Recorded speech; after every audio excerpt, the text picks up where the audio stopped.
Ladies and gentlemen, Roger Brooks. Thank you. How is everyone? Doing okay? It's great to be back. Always love coming to Wisconsin Dells. I've been here in every time of year and about every kind of weather. And so I'm just going to dig right in of what we've been doing over the past year. And this is about making downtown Wisconsin Dells a fantastic destination in itself that people want to come to. Just to give you some background, I started my career in the concert industry, so I'm familiar with halls like this. But when we started working in the tourism industry, the first 10 years, we did resort development. We did Whistler Resort in British Columbia. We did Harbor Town and Hilton Head Island, South Carolina. We did Copper Mountain Resort, Colorado. And so we came from the private sector, and every one of these resorts was built around a downtown, a village. And then what we did is then we started working for cities, and we have worked in 1,000 cities in 45 states, every Canadian province, and in Western Europe. So we've been around for a while. And one thing we found from the tourism industry was that downtowns are critical to making tourism work. So what we did is we actually went out there and did a 5-year research project where we went out and surveyed 2,000 towns, and out of those 2,000 towns, we found the 400 most successful downtowns in the United States, Canada. So not in Europe, but just in the North America. And some of these were towns of 1,000 people. Some of them were districts in bigger cities. But we took the 400 of the most successful of those, and we found the 20 most common ingredients that led to their success. And what we did is, one thing we found is thinking that beautification streetscapes will save or make a downtown work. And that's not true. It is part of the equation, but it's not everything. And so that is now 50% of the work we do is downtown work, and the other 50% is tourism. And by the way, they should be joined at the hip. And I'm going to show you why. So I want to talk about why we're doing this. And the very first thing on the list was to increase visitor spending in Wisconsin Dells and Lake Delton, because we think downtown Wisconsin Dells is also Lake Delton's downtown. And for visitors, you know what, they don't see you. Nobody says, well, this year we're going to plan our vacation in Lake Delton, and next year we're going to go to Wisconsin Dells. They see you as one destination. And particularly October through March, Sunday through Thursday, how do you fill that gap? And that's what this is really about. That's number one. You know what's really interesting is the average visitor is active 14 hours a day. So any tourism, that's their time that they're active. And out of that, they spend just 4 to 6 hours with the primary activity that draws them. So how many hours can they spend in a water park before they say, we need a break, we need to go do something else? 4 to 6 hours. Even Branson, Missouri, town of 6,500 people that hosts 7.5 million visitors a year, the average visitor goes to 2 shows a day. They have 49 music theaters. 2 shows a day, 4 hours. So we spend 4 to 6, and then we're looking for 8 to 10 hours of other activities to do. And so that is really critical. And number one, there you go. Number one on their list is shopping, dining, and entertainment in a pedestrian-friendly setting. That is the number one activity of visitors in the world. It's not why we come. We come for Noah's Park or Kalahari or the many water parks you have or your other attractions, the ducks, all those different things. But then the number one activity, what do? Shopping, dining, and entertainment in a pedestrian-friendly setting. And by the way, that is where 80% of all non-lodging visitor spending takes place. 80% of non-lodging is shopping, dining, and entertainment in a pedestrian-friendly setting. Why do you think Tanger has outlet malls in Wisconsin Dells? Why do you think Disney put downtown Disney outside each of its parks? For one reason, and that's to get that 80%. And that, you're not reaching your potential at all. And that's what's changed everything. So that's number one. Number two, we want you to become more of a year-round destination, and I'm sure you want that too.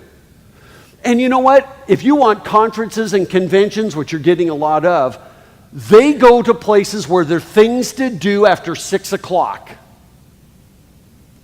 Because I'm going to give you one statistic right now, is that 70% of all consumer spending takes place after 6 o'clock p.m. Are you open?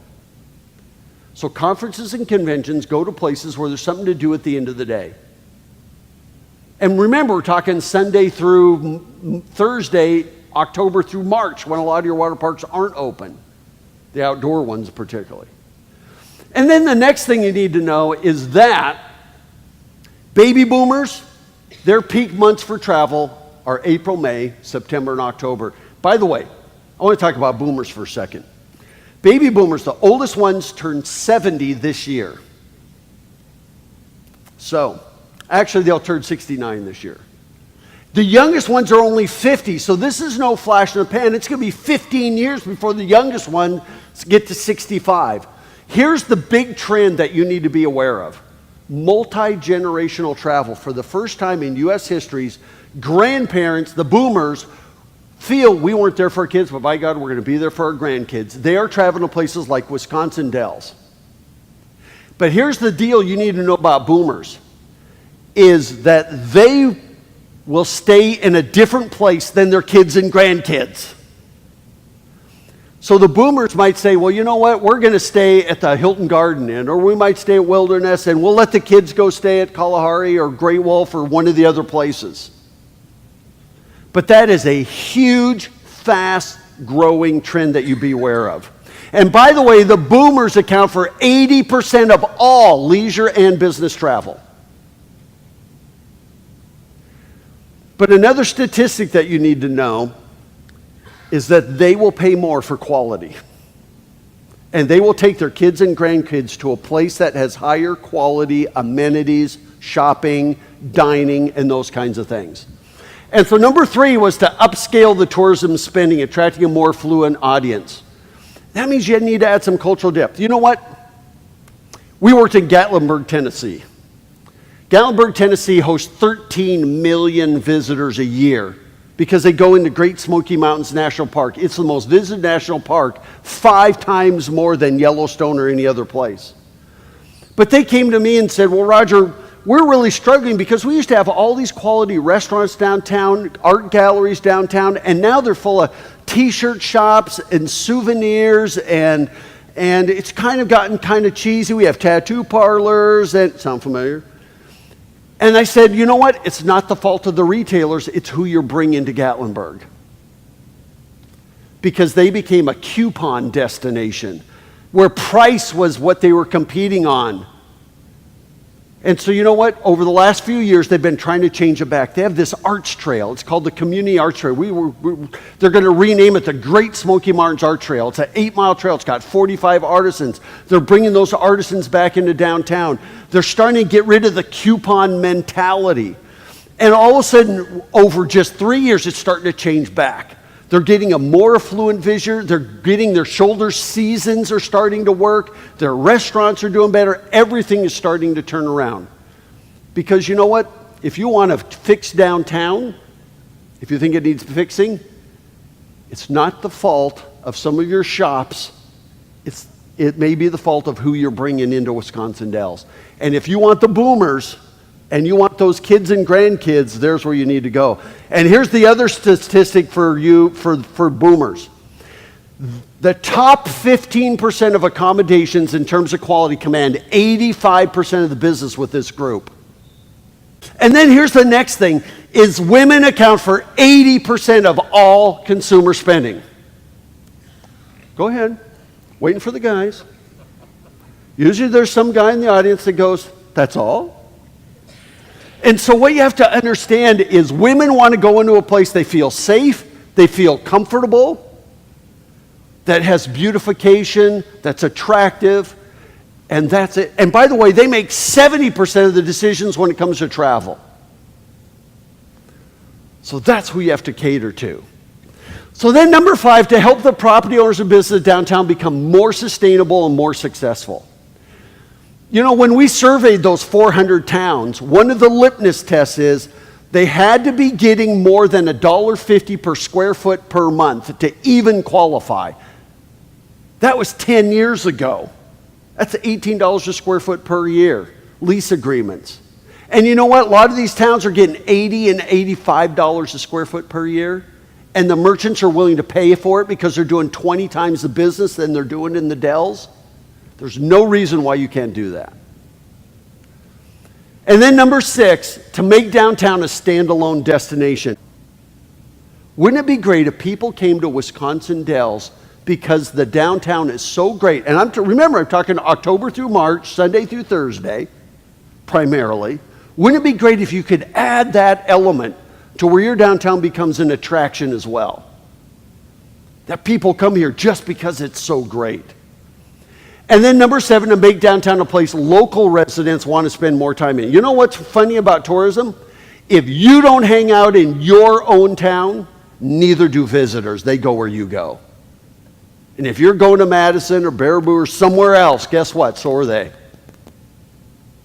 That's what you have to understand. And then the first thing we had to figure out is, well, so if we're going to do this for Wisconsin Dells, we got to figure out, what do you want downtown to be known for? Is it going to be nightlife? Is it going to be entertainment? Is it going to be microbrews in the bar scene? Is it going to be all about kids and family? Is it going to be about dining? What's downtown going to be about? And that's what brought us into this whole branding thing. And there's 2 kinds of brands. There's the feel-good brand that says, oh, Wisconsin Dells, it's a great place to come visit. And then there's the economic development brand. What is going to bring more cash into Wisconsin Dells? And what's going to make it more year-round? And that is the focus of this whole effort that we've been working on for a year. Because the whole idea is to import more cash than you export, and you do that in spades. Your tourism budget is bigger than 30 state tourism budgets. So you do bring it in, but what about those shoulder seasons? How do you fill those? And that's what this is all about. This is balance of trade.